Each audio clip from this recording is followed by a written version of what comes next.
आज पाहणार आहोत की देव आम्हाला कोणत्या गोष्टीद्वारे बोलू इच्छितो. त्या रीतीने प्रभू येशू ख्रिस्तानं वचनामध्ये सांगितलं. वचन आम्ही वाचूया. मत्तई याचा 12वा अध्याय आणि 28 वचनामध्ये देवाचं वचन काय सांगतं. मत्तई याचा 12वा अध्याय आणि 28 वचन. मत्तई याचा 12वा अध्याय 28 वचन. मत्तई याचा 12वा अध्याय आणि 28 वचन. मत्तई 12:28. परंतु तुम्ही जर देवाच्या आत्म्याच्या सहाय्याने भूते काढीत आहे तर देवाचे राज्य तुमच्यावर आले आहे. या ठिकाणी वचन सांगते, येशू ख्रिस्त म्हणतात की जर मी देवाच्या आत्म्यानं भूते काढत आहे तर देवाचं राज्य तुमच्यावरती आलेलं आहे. देवाचं राज्याचं प्रमाण येशू ख्रिस्ताने त्या ठिकाणी दाखवलं, शिकवलं. आणि इस्रायलमध्ये असलेले कितीतरी ज्ञानी लोक त्या ठिकाणी होते. इस्रायलमध्ये असलेला त्या ठिकाणी पिलात असेल, हेरोद असेल आणि त्या ठिकाणी शिष्य असतील. या प्रत्येकानं येशू ख्रिस्तानं देवाचं राज्याचं प्रमाण जर कोणतं शिकवलं असेल, सांगितलं असेल, तर वचन मत्तई याचा 12वा अध्याय आणि 28 वचन सांगतं की देवाचं राज्य तुमच्यावाले. याचा अर्थ येशू ख्रिस्त म्हणतात, जर मी आत्म्याच्या साह्याने, पवित्र आत्म्याच्या साह्याने जर मी दुष्ट आत्मे काढत आहे तर देवाचं राज्य तुमच्यावरती आलेलं आहे. माझ्या बहिणीनु भावांनो, आज आम्ही ज्या ठिकाणी जीवन जगत आहोत, आम्हाला देवाच्या राज्याचं प्रमाण लोकांना दाखवायचं आहे. एखादा व्यक्ती तुमच्याकडे येईल आणि त्या व्यक्तीला तुम्ही सांगाल की येशू ख्रिस्त जिवंत आहे, त्या जिवंत देवाची मी आराधना करतो, भक्ती करतो आणि भूतलावरती फक्त तोच एक प्रभू असा आहे जो जिवंत आहे. बाकीचे मनुष्यानं हाताने निर्माण केलेल्या वेगवेगळ्या गोष्टी त्या ठिकाणी असतील. परंतु हे सांगत असताना जेव्हा तो व्यक्ती जर तुम्हाला प्रश्न विचारेल की तुम्ही हे सांगत आहात त्याचं प्रमाण काय, कोणत्या गोष्टीवर तुम्ही सांगू शकता की येशू ख्रिस्त तुमचा जिवंत आहे.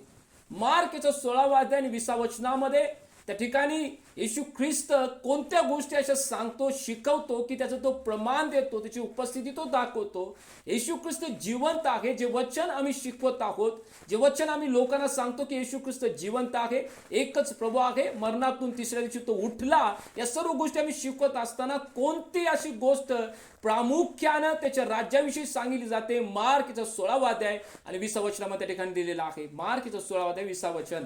त्यांनी तेथून निघून जाऊन सर्वत्र घोषणा केली, प्रभू त्यांच्या बरोबर कार्य करीत होता व घडणाऱ्या चिन्हांच्या द्वारे वचनाचे समर्थन करीत होता. घडलेल्या चिन्हांच्या द्वारे येशू ख्रिस्त वचनाचं समर्थन चिन्हाच्या द्वारे तो करत होता.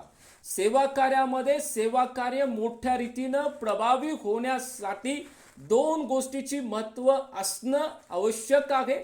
येशू ख्रिस्तानं 3.5 वर्षाच्या कालावधीमध्ये दोन गोष्टी प्रामुख्याने आपल्या सेवा कार्यामध्ये केल्या. पहिलं सगळ्यात महत्वाचं, देवाचे वचनाची घोषणा केली, वचन शिकवलं. आणि दुसरी गोष्ट, येशू ख्रिस्तानं चिन्ह चमत्कार केले. बरेचसे चिन्ह चमत्काराविषयी आम्ही पाहतो, परंतु येशू ख्रिस्तानं महत्वाचं चिन्ह चमत्काराकडे जर आम्ही लक्ष देत आहोत तर त्यानं त्या ठिकाणी दुष्ट आत्म्यातून कित्येक लोकांना मुक्त केलं. जे स्वतः बाप्तिस्मा घेतलेले लोक असतील, जे स्वतः सभास्थानामध्ये शब्बाताच्या दिवशी त्या ठिकाणी येणार लोक असतील, अशा कित्येक लोकांना त्या ठिकाणी येशू ख्रिस्तानं मुक्त केलं. आणि मार्क याचा मत्तई याचा 12वा अध्याय 28 वचन आम्ही वाचलं की देवाचं राज्य जवळ आलं. याचं प्रमाण काय, तर आम्ही दुष्ट आत्मे काढणारी लोक पाहिजे. आमच्याकडं प्रभूनं दिलेलं ते वचनाचा तो अधिकार पाहिजे आहे आणि दुष्ट आत्मे आम्ही काढले पाहिजेत.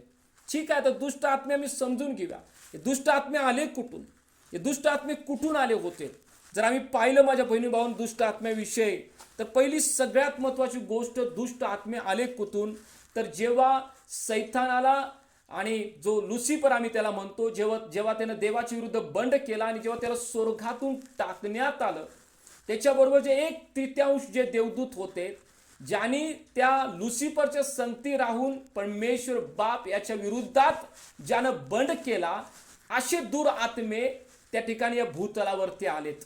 असे दुरात्मे या भूतलावरती आलेत. आणि वचन ज्या रीतीनं सांगतं इपिस्कराच्या 6व्या अध्यायामध्ये आणि 12 वचनामध्ये, त्याचं ठिकाण जर कोणतं असेल, कोणत्या ठिकाणामध्ये जास्त त्यांची ऍक्टिव्हिटीज असते, त्याचं हेडक्वार्टर जर कुठे, वचन सांगते आकाशातील दुरात्म्याबरोबर आमची लढाई आहे. म्हणजे आकाशामध्ये सुद्धा ते राहून त्या ठिकाणी आपलं कार्य चालवत असतात. आकाशामध्ये राहून सुद्धा आपल्या ऍक्टिव्हिटीज ते करू शकतात. आणि भूतलावरती येऊन एखाद्या मनुष्याला, एखाद्या व्यक्तीला एखाद्या त्या ठिकाणी घराला त्या ठिकाणी ते ग्रासित करू शकतात, त्याच्यामध्ये राहू शकतात. मनुष्याच्या जीवनामध्ये एखाद्या घरामध्ये सुद्धा राहू शकतात दुरात्मे. त्याच्यानंतर जनावरांमध्ये सुद्धा आम्ही राहत्याले पाहिलेले आहेत. आम्ही जेव्हा येशू ख्रिस्तानं गस्सेत करायच्या त्या ठिकाणी व्यक्तीला मुक्त केलं, ते डुकरामध्ये दुरात्मे शिरलेत. म्हणताना मनुष्य हे त्याला आवडीचं ठिकाण आहे.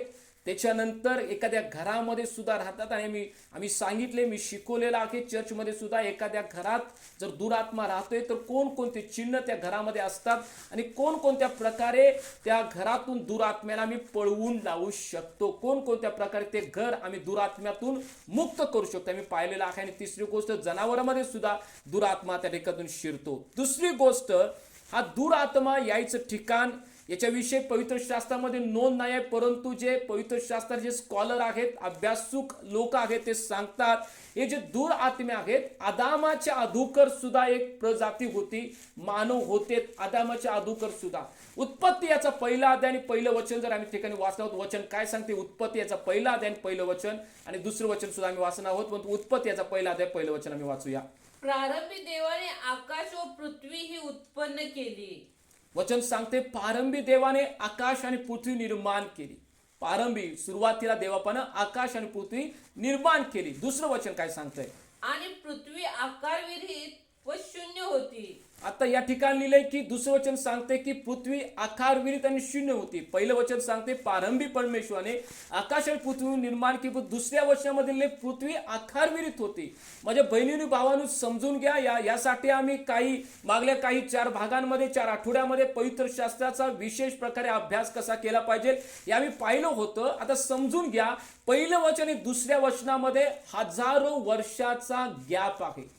पहिल्या वचनामध्ये आणि दुसऱ्या वचनामध्ये हजारो वर्षाचा गॅप आहे. या मध्यच्या काळामध्ये जेव्हा देवानं आदामापूर्वी या ठिकाणी एक प्रजाती होती, मानव जाती होती, आमच्या अधोकर सुद्धा त्या ठिकाणी एक मानव जाती होती, ती सुद्धा प्रभूच्या वचनाच्या विरुद्धात वागलीत. देवापण त्यांचा सुद्धा नाश केला. आणि काही स्कॉलर सांगतात, पवित्र शास्त्रामध्ये याचा उल्लेख नाही आहे, परंतु जे अभ्यास करणार आहेत पवित्र शास्त्राचा ते सांगतात की त्यातील जे लोक त्या ठिकाणी देवापण पाण्यानं नाश केला, त्या अधोकर सुद्धा, म्हणजे नोहाच्या वेळी सुद्धा पाण्यानं नाश केला, त्याच्या अधोकर सुद्धा जेव्हा आदामाच्या अधोकर जी पिढी होती त्याचा सुद्धा देवापानं पाण्यानं नाश केला. आणि त्यामध्ये जे मेलेले काही दुरात्मे, काही माणसाचे दुरात्मे त्या ठिकाणी ते काम करत आहेत आता भूतलावरती, या ठिकाणी ते सांगितलं जातं असे बायबलमध्ये काही स्कॉलर म्हणतात. परंतु पवित्र शास्त्राचा आधार जर आम्ही पाहिल तर त्या ठिकाणी लुसीबरोबर जे टाकलेले 1/3 दुरात्मे त्या ठिकाणी काम करत असतात.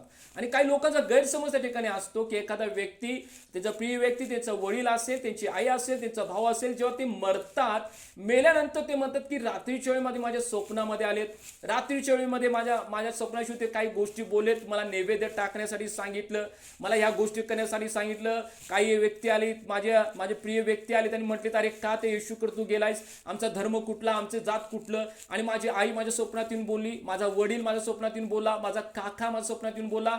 तर हे सर्व सैतान, त्याचे दुरात्मे कंट्रोलमध्ये घेत आहेत, स्वप्नामध्ये येत आहेत. आणि तो व्यक्ती प्रभूपासून दूर जावं म्हणून तुमच्या नातेवाईकाच्या आवाजामध्ये, तुमच्या नातेवाईकाचा चेहरा घेऊन, आईचा असेल, वडिलांचा असेल, ते आमच्याबरोबर संपर्कामध्ये राहून आम्ही प्रभूच्या वचनापासून दूर जावं म्हणून प्रयत्न करत आहेत.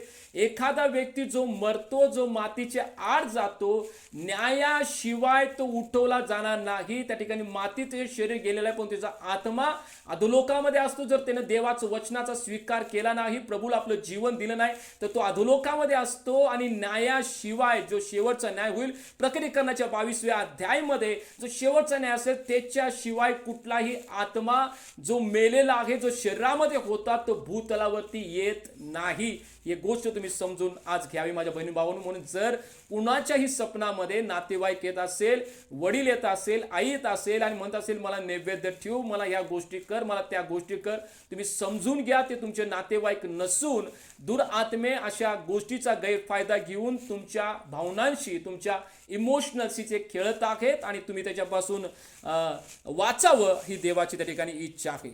2 गोष्टी आम्ही समजून घेतल्या की दुरात्मे कुठून आलेत. पहिलं जे स्वर्गातून जे 1/3 जे लुसिफर बरोबर जे देवदूत पडले होते ते, त्याच्यानंतर आदामाच्या अगोदर जे काही आत्मे होते, जे मनुष्य जाती होती, जे देवबापानं नाश केला, त्याच्यामध्ये काही जे दुरात्मे आहेत, जे काही मनुष्य मेले त्याचे आत्मे त्या ठिकाणी आज भूतलावरती काम करते, या ठिकाणी आम्ही आज पाहिलेलं आहे. आणि काही गोष्टी आम्ही पाहूया की दुरात्म्यांना 5 गोष्टी त्याच्या जीवनामध्ये असतात. दुरात्मा जो आहे 5 गोष्टी प्रामुख्याने त्याच्या जीवनामध्ये असतात. पहिली, दुरात्म्याला इच्छाशक्ती असते. दुसरं, दुरात्म्याला भावना असते, इमोशनल्स असतात. तिसरी गोष्ट, दुरात्म्याला बुद्धी असते. दुरात्म्याला बुद्धी आहे, तो आत्मा आहे परंतु त्याला सुद्धा बुद्धी आहे. लोक म्हणतात बुद्धी, अरे तुझा मेंदू बारका आहे का काय रे, तुझा मेंदू काय छोटा आहे का काय रे, तुला एवढं समजत नाही का, तुला बुद्धी आहे का नाही. परंतु दुरात्म्यांना बुद्धी असते. त्याच्यानंतर चौथी गोष्ट, तो स्वतःविषयी ज्या गोष्टी तो करत आहे, स्वतःच्या राज्याविषयी, स्वतःविषयी ज्या एका कम्युनिकेशन मध्ये तो आहे, एका संस्थेशी तो जोडलेला आहे, त्याच्याविषयी त्याला माहिती असतं, तो स्वतः जागरूक असतो त्या ठिकाणी, स्वतःविषयी तो जागरूक. चौथी गोष्ट. पाचवी गोष्ट, त्याला बोलण्याचं सामर्थ्य असतं. दुरात्म्याला बोलण्याचं सामर्थ्य असतं. इच्छाशक्ती. पहिली गोष्ट, पवित्र शास्त्रामध्ये आम्ही पाहणार आहोत की दुरात्म्याला इच्छाशक्ती असते. तुम्ही कसं सांगता हो, पवित्र आत्म्याचा काय, पवित्र शास्त्राचा काय आधार आहे काय? होय, नक्कीच पवित्र शास्त्राचा आधार त्या ठिकाणी आहे. आम्ही मत्तई याचा 12वा अध्याय आणि 44 वचनामध्ये आम्ही वाचू शकतो की त्याला एक इच्छा असते. मत्तई याचा 12वा अध्याय आणि 44 वचन पवित्र शास्त्रातून. मग तू म्हणतो, ज्या माझ्या घरातून मी निघालो त्यात परत जाईल, आणि तेथे गेल्यावर ते त्या रिकामे असलेले, झाडलेले व सुशोभित केलेले असे आढळते. या ठिकाणी वचन सांगतं, ज्या रीतीने आम्ही म्हणतो की आम्हाला मनुष्य जातीला इच्छा असते. मला एखादी गोष्ट खाण्यासाठी आवडते, एखाद्या पर्यटक स्थळाला भेट देण्याची माझी इच्छा असते, एखादा चांगला पेहरावा, बहिणीनं एखादी चांगली साडी घ्यावी, एखादा दागिने घ्यावे त्यांची इच्छा असते. जे तरुण आहेत त्यांना आपल्या जीवनामध्ये एखादं करिअर करावं याची इच्छा असते. त्याच रीतीनं दुरात्म्यानं इच्छा असते. पवित्र शास्त्रामध्ये स्पष्टपणे मत्तई याचा 12वा अध्याय 44 वचनामध्ये त्या ठिकाणी लिहिले, तो म्हणतो की ज्या घरात मी पहिला होतो त्या घरात मी परत जाईन. त्याच्या मनामध्ये इच्छा असते, त्याला ती इच्छा असते. दुरात्म्याला इच्छा असते. म्हणताना आम्ही पहिलं पाहिलं की दुरात्म्याच्या मध्ये इच्छाशक्ती असते. तो परत त्या घरामध्ये जाईन, जिथून मी आलेला आहे तिथं जाऊन, असं तो म्हणतो. याचा अर्थ दुरात्म्याला इच्छाशक्ती आहे. तो निवडतो, त्याच्या इच्छेनुसार तो लोकांना निवडतो. त्याच्या इच्छेनुसार, ज्या रीतीने आम्ही म्हणून की शिकार निवडतो, दुरात्मा त्याच्या इच्छेनुसार या सर्व गोष्टी निवडत असतो. दुसरी गोष्ट, दुरात्म्यानं भावना असते, इमोशनल्स होतात. दुरात्मे भावना असते. याकोब याचा 2रा अध्याय 19 वचनामध्ये जर आम्ही वाचतोय की दुरात्म्याने इमोशनल असतात, देवाचं वचन सांगतं. याकोब याचा 2रा अध्याय आणि 19 वचन. एकच देव आहे असा विश्वास तू धरतोस काय, ते बरे करतोस. भूतेही तसाच विश्वास धरतात व थरथर कापतात. वचन या ठिकाणी सांगते, भूतेही तसाच विश्वास धरतात आणि थरथर कापतात. थरथर कापतात. तिने इमोशनल्स आहेत, भावना आहेत. एखाद्या व्यक्तीला जेव्हा एखादी गोष्टी ऐकतो तो, म्हणजे समजा एखाद्या अशा गोष्टी की त्यानं त्याच्याविषयी कधी विचार केला की गोष्ट घडेल आणि ती गोष्ट घडते, तेव्हा त्या ठिकाणी तो इमोशनल होतो. कधी कधी तो रडायला लागतो, कधी कधी त्याला आनंद होतो, कधी कधी त्या ठिकाणी तो उड्या मारायला लागतो. इमोशनल्स त्याच्या जीवनामध्ये जागा होतात, मनुष्य जीवनामध्ये. त्याच रीतीनं दुरात्म्याच्या जीवनामध्ये सुद्धा इमोशनल्स आहेत. तो वचन सांगतं याकोब 2:19 मध्ये, ते थरथर कापतात. तिने इमोशनल्स आहेत. दुरात्म्यांना भावना आहेत, इमोशनल्स आहेत, ते थरथर कापतात. तिसरी गोष्ट, दुरात्म्यांना बुद्धी असते, त्यांना ज्ञान आहे. आम्ही वाचूया मार्क याचा 1 अध्याय 24 वचन. तो ओरडून म्हणाला, हे येशू नासरीत करा, तो आमच्यामध्ये का पडतोस? आमचा नाश करावयास आलास काय?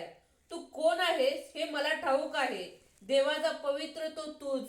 शबस्थानामध्ये प्रभू येशू ख्रिस्त वचन शिकवत असताना त्या ठिकाणी दुरात्म्यानं ग्रासित असलेला तो व्यक्ती त्या ठिकाणी तो बोलतोय, तो म्हणतोय की तू कोण आहेस आम्हाला ठाऊक आहे. त्याला ती ज्ञान बुद्धी होती, त्याला ते ज्ञान होतं की त्याला समजलं की तू कोण आहेस. तो म्हणतोय तू कोण आहेस आम्हाला ठाऊक आहे. माझ्या बहिणीनं भावांनो, शिष्य येशू ख्रिस्ताबरोबर होते. दुःखाची गोष्ट, शिष्य येशू ख्रिस्ताबरोबर होते, परंतु शिष्यांना समजलं नाही की येशू ख्रिस्त कोण आहे. पण दुरात्म्यांना समजलं. त्याच्यानंतर 1 वर्षानंतर शिष्यांना समजलं की येशूच हाच प्रभू आहे, पवित्र देव तोच आहे. पण दुरात्म्यांना अधुकर समजलं. दुरात्मे म्हटले त्या ठिकाणी की तू कोण आहेस आम्हाला ठाऊक आहे. आज दुर्दैवाची गोष्ट आहे का नाही? दुरात्म्यांना ठाऊक असतं. दुरात्मे ओळखतात की हा परमप्रिय पुत्र आहे, हा देव आहे. आणि वचन सांगतं, ते ऐकतात आणि थरथर कापतात, त्यांना भीती असते. पण तू दुर्दैवाची गोष्ट ख्रिस्ती समाजामध्ये, लिडरशिपमध्ये असते, लोकांच्या जीवनामध्ये, सेवकाच्या जीवनामध्ये एखादं पाप करत असताना ते भीत नाही आहेत, घाबरत नाही आहेत. दुरात्मे बरे आहेत अशा लोकांपेक्षा की जे प्रभूचं नाव घेतल्यानंतर प्रभूच्या समोर ते जेव्हा ऐकतात, त्याचं नाव त्याच्या कानामध्ये जातं, ते थरथर त्या ठिकाणी कापतात, थरथर कापतात. परंतु मनुष्य जाती थरथर कापत नाही.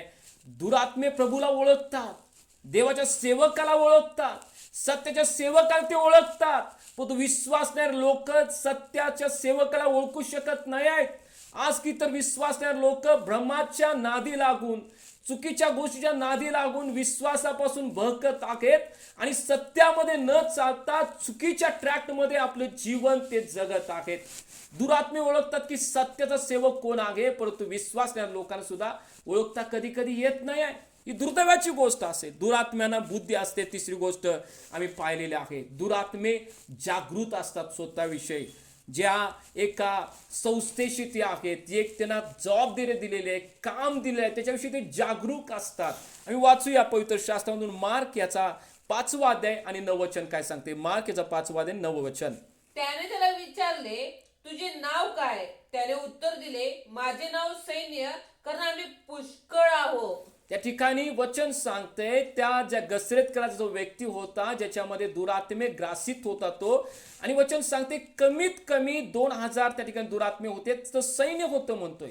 पण तू जेव्हा येशू ख्रिस्त विचारते तुझं नाव काय, 2000 लोक त्या ठिकाणी बोलत नाहीत. दुरात्म्यांमध्ये कधी कधी शिस्त आहे, परंतु आमच्या ख्रिस्ती लोकांना शिस्त नाही आहे. दुरात्मे त्या ठिकाणी शिस्तीमध्ये राहतात, दिलेलं काम चोखपणे ते बजावत असतात, दिलेली कामगिरी चोखपणे पाळत असतात. परंतु लिडरशिपमध्ये आम्ही असलेलो कधी कधी लोक, आमच्यामध्ये हायगय केली जाते, आमच्यामध्ये निष्काळजीपणा येतो, स्वजागृता त्याच्यामध्ये आहे. सर्व जवळजवळ 2000 दुरात्मे त्या व्यक्तीमध्ये आहेत, तरी त्यातून तो एकच म्हणतोय, बाबा आम्ही 2000 आहोत. एकच बोलतोय. गोंधळ नाही माजला तिथं, गोंधळ नाही माजला. त्या ठिकाणी जेव्हा सैतानाची मीटिंग असते आणि सैतान त्या ठिकाणी आनंद करत असतो कोणत्या गोष्टीविषयी, की ते एक शिस्तीमध्ये आहे. सैतानाला आपल्या दुरात्म्याविषयी भरपूर आनंद आहे, भरपूर गर्व आहे, कारण ते जे सांगितलेलं काम चोखपणे पाळतात, प्रभावीपणे करतात, हायगय करत नाही. पण तू जेव्हा देव मनुष्य जातीकडे पाहतो, सेवकांकडे पाहतो, मंडळीकडे पाहतो, विश्वासणाऱ्या लोकांकडे पाहतो, त्याला दुःख वाटतं. कारण मंडळांमध्ये आज शिस्त नाही आहे, मंडळांमध्ये असलेल्या सेवकांमध्ये शिस्त नाही आहे, अधीनतेमध्ये नाही आहे. ही लोक त्या ठिकाणी एका संस्थेशी जोडल्या असल्या काळानं एक शिस्तीमध्ये ते असतात. मनुष्य चांगले का दुरात्मे चांगले? वचन सांगतं, आम्ही पाहिलं 4थी गोष्ट, की ते स्वतःविषयी जागृत असतात, त्याच्यामध्ये ते एक अधीनता असते, त्या ठिकाणी ते एका अधीनतेच्या खाली ते चालतात. 5वी गोष्ट, त्यांना बोलण्याचं सामर्थ्य असतं. दुरात्मे बोलतात, दुरात्मे बोलतात. आम्ही पाहूया, जर बघितलं जिथं जिथं येशू ख्रिस्त गेला आणि ते बोलायला लागलेत की होय तुम्ही कोण आहे मला ठाऊक आहे. आणि ज्यावेळी पेत्र आम्ही प्रेषिताच्या 16 अध्यायामध्ये जर वाचतो, त्या ठिकाणी सभास्थानामध्ये जात असताना भूत लागले. त्या ठिकाणी एक स्त्री होती, मुलगी होती, आणि वचन सांगते त्या ठिकाणी की ते बोलत असताना ती म्हणते की हे परात्पर देवाचे लोक आहेत, याचं तुम्ही ऐका. दुरात्मे बोलतात, दुरात्मे बोलतात. वचन सांगतं दुरात्मे बोलतात, दुरात्मे बोलतात. वचन सांगतंय माझ्या बहिणीनं भावांनो, प्रेषित याचा 16वा अध्याय आणि त्याच्यानंतर आम्ही वचन वाचूया 17 वचन काय सांगतंय. प्रेषित 16:17. ती पौलाच्या व आमच्या मागे येऊन मोठ्याने म्हणाली, हे लोक परात्पर देवाचे दास आहेत, हे तुम्हाला तारणाचा मार्ग कळवितात. दुरात्मे बोलतात. येशू ख्रिस्ता संगती सुद्धा बोललेत. लोकांना सुद्धा येशू ख्रिस्तासमोर उघड करण्यासाठी दुरात्म्याने प्रयत्न केला, पण येशू ख्रिस्ताने कित्येक वेळा त्यांना शांत बसवलं. दुरात्मे बोलतात. लक्षात ठेवा, 5 गोष्टी आम्ही पाहिलेल्या आहेत. दुरात्म्यांना इच्छाशक्ती असते, पहिली गोष्ट. दुरात्म्यांना भावना असते, इमोशनल्स असतात. त्या ठिकाणी 3री गोष्ट, दुरात्म्यांना बुद्धी असते. 4थी गोष्ट, दुरात्मे जागृत असतात. 5वी गोष्ट, दुरात्म्यांना बोलण्याचं सामर्थ्य असतं. दुरात्मे त्या ठिकाणी बोलतात, दुरात्मे त्या ठिकाणी बोलतात. या 5 गोष्टी आम्ही पाहिलेल्या आहेत. दुरात्मे कुठून आलेत या गोष्टी आम्ही पाहिलेल्या आहेत. माझ्या बहिणीनं भावांनो, देवाचं वचन ज्या रीतीने सांगतं, मार्क याचा 16 अध्याय 17-18 वचन आणि लूक याचा 10 अध्याय जर 19 वचन आम्ही वाचतो तर वचन काय सांगतं? लूक याचं 10 अध्याय आणि 19 वचन. लूक याचं 10 अध्याय आणि 19 वचन. लूक याचं 10 अध्याय आणि 19 वचन. हा, पहा, मी तुम्हाला साप आणि विंचू ह्यांना तुडवण्याचा व शत्रूच्या सर्व शक्तीवरचा अधिकार दिला आहे. तुम्हाला काही एक बाधणार नाही. वचन सांगते की पहा, परमेश्वर बाप म्हणत आहेत, मी तुम्हाला अधिकार दिलेला आहे शत्रूच्या सर्व शक्तीवरती, साप आणि विंचू यांना तुडवण्याचा अधिकार दिलेला आहे. देवबापानं साप आणि विंचू जे दुरात्म्यांना त्या ठिकाणी संबोधलेला आहे, त्या ठिकाणी साप आणि देवबापानं अजगर म्हटला नाही, साप आणि त्या ठिकाणी देवबापानं एखादा नाग म्हणला नाही, साप किंवा कोबरा म्हटला नाही. ते साप आणि विंचू या गोष्टीत आम्ही पाहणार आहोत, परंतु आज वेगळ्या गोष्टी आम्हाला पाहायच्या आहेत. साप आणि विंचू हे दुरात्म्याचं दर्शक त्या ठिकाणी आहे. त्याविषयी प्रभू येशू ख्रिस्त म्हणतात की मी तुम्हाला त्याच्यावरती अधिकार दिलेला आहे. मग का आम्हाला जर अधिकार दिलेला असताना आम्हाला तो काढता येत नाही? कित्येक लोकांनी अजून सुद्धा आमच्यामध्ये असे भाऊ बहीण असतील की ज्यांनी आपल्या जीवनामध्ये, आपल्या आयुष्य काळामध्ये प्रभूमध्ये आपलं जीवन जगत असताना 5 वर्ष, 10 वर्ष, 15 वर्ष झाले तरी अजून सुद्धा तिने दुरात्मा एक सुद्धा तिने काढले नाही. तर दुरात्मा मी कसा काढू शकतो? कोणता फॉर्म्युला आहे काय? कोणत्या बायबल स्कूलमध्ये गेलं पाहिजे काय? कोणत्या सेवकानं आमच्या डोक्यावरती हात ठेवल्यानंतर तो अभिषेक आमच्या जीवनातून व्हावा लागेल काय?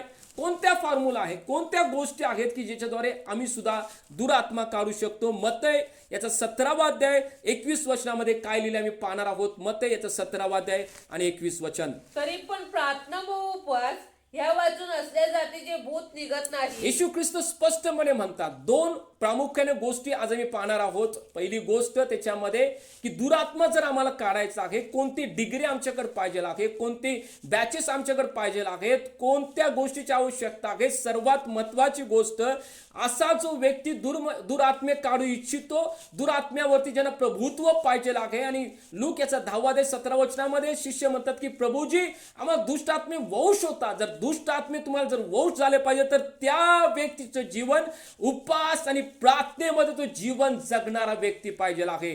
तो बलशाली आहे, त्याचं चांगलं इंग्लिश आहे, तो चांगल्या शब्दाचा मारा करतो, त्याचं व्याकरण चांगलं आहे, म्हणून दुरात्मे अजिबात घाबरणार नाही आहेत. जो व्यक्ती उपवास आणि प्रार्थनेमध्ये आम्ही आपलं जीवन जगतो, उपवास आणि प्रार्थनेमध्ये आपलं जीवन प्रभू समोर तो ते ठेवतो, असाच व्यक्ती दुरात्म्यांना त्या ठिकाणी पळवून लावू शकतो. असाच व्यक्ती एखाद्या भावाला, एखाद्या बहिणीला दुरात्म्यातून त्या ठिकाणी मुक्त करू शकते. पहिली गोष्ट, कोण व्यक्ती दुरात्मा करू शकतात? तो जी व्यक्ती उपवास आणि प्रार्थनेमध्ये आपलं जीवन जगते, प्रभूकडे जाते, समोर जाते, प्रभूकडे ती रडते, उपवास आणि प्रार्थना करते, आपल्या शरीराच्या प्रत्येक कर्मांवरती जे दैहिक गोष्टी आहेत त्याच्यावरती उपवास आणि प्रार्थनेद्वारे विजय मिळवते आणि प्रभूकडून ते सामर्थ्य घेते. असे प्रत्येक व्यक्ती, कोणत्याही चर्चमध्ये असलेली व्यक्ती, भले त्या ठिकाणी चांगलं इंग्लिश बोलता येत नसेल, त्याचं त्या ठिकाणी शिक्षण चांगलं नसेल, भले तो दिसायला कसा आहे, या गोष्टी महत्वाच्या नसून, परंतु जो व्यक्ती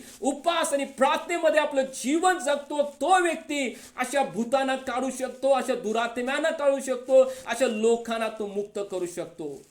मग याचं 17 अध्याय 21 वचनामध्ये आम्ही पाहिलेलं आहे की पहिली गोष्ट, कोण व्यक्ती अशा दुरात्म्यांना काढू शकतो. दुसरी गोष्ट, कोण व्यक्ती दुरात्म्यांना त्या ठिकाणी काढू शकतो. 1 पेत्र याचा 1 अध्याय 15 वचन काय सांगते? 1 पेत्र याचा 1 अध्याय आणि 15 वचन. तर तुम्हास पाचारण करणारा जसा पवित्र आहे तसे तुम्ही सर्व प्रकारच्या आचरणात पवित्र व्हा. माझ्या बहिणीने भावाने ज्या रीतीनं मगाशी मी बोललो, मी तुम्हाला सांगितलं आणि काही बहिणींनी भावाने आपल्या जीवनातील आलेले अनुभव या ठिकाणी कथन केले, सांगितलेत.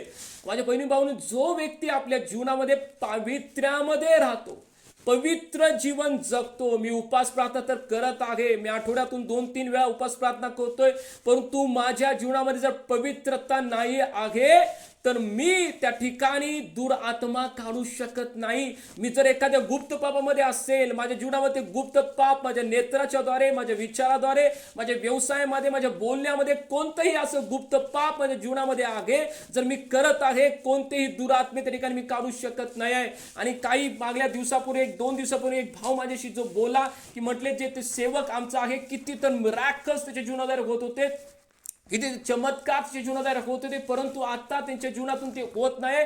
कारण जर आमच्या जीवनामध्ये जर पवित्रता नाही आहे, तर त्या ठिकाणी माझ्या बहिणी भावांनो, आमच्या जीवनाद्वारे चिन्ह चमत्कार होणार नाहीत. आमच्या जीवनाद्वारे आम्ही जेव्हा प्रार्थना करू, दुरात्मे पळून जाणार नाही आहेत.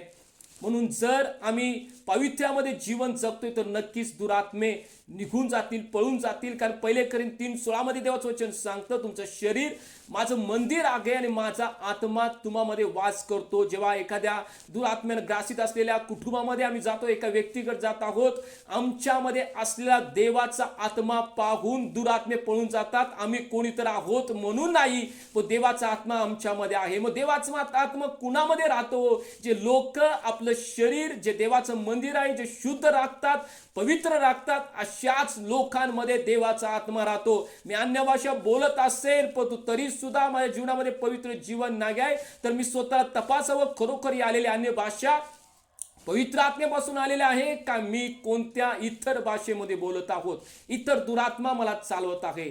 महत्वाच्या गोष्टी, पहिली गोष्ट, जर दुरात्म्यावरती आम्हाला विजय मिळवायचा आहे, आम्ही उपास आणि प्रार्थना करणारे लोक असली पाहिजेत. दुसरी गोष्ट, जर आम्हाला दुरात्म्यावरती विजय मिळवायचा आहे, त्यांना बाहेर काढायचं आहे, तर पवित्र जीवन आम्ही जगूया. जोपर्यंत पवित्र जीवन आम्ही जगणार नाही, तर आमच्या जीवनातून दुरात्मे आम्ही काढू शकत नाही, इतरांच्या जीवनातून सुद्धा दुरात्मे आम्ही काढू शकत नाही. म्हणून या गोष्टी तुमच्या लक्षात असू दे माझ्या बहिणी भावांनो, की दुरात्म्याला जर आमच्या जीवनामधून पळवून लावायचं आहे,